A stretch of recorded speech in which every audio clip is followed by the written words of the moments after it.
जंगल का खजाना गांव के बच्चों में एक अजीब सी चर्चा चल रही थी। जंगल में एक पुराना खजाना छिपा हुआ था। सभी बच्चे उस खजाने की खोज में निकलने का मन बना चुके थे। उनमें से सबसे साहसी थे राकेश और सुमित। एक रात उन्होंने तय किया कि वे अगले दिन सुबह जल्दी जंगल में जाएंगे।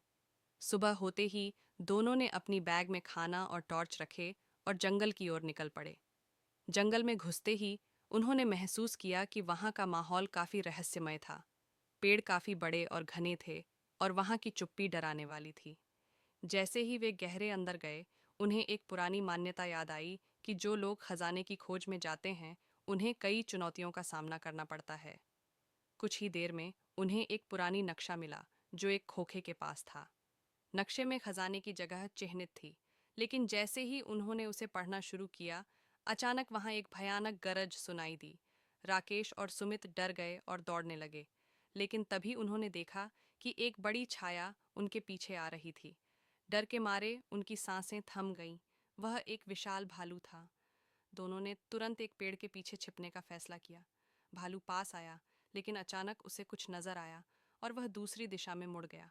दोनों ने राहत की सांस ली और फिर से नक्शा देखने लगे।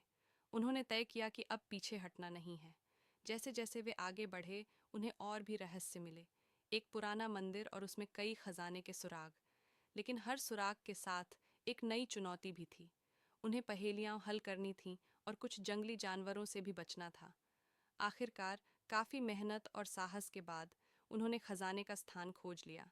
वहां एक पुरानी बक्सा था जिसमें सोने के सिक्के और अनमोल गहने थे। जैसे ही उन्होंने खजाना खोला, उन्हें समझ में आया कि यह सिर्फ धन नहीं, बल्कि एक सीख थी।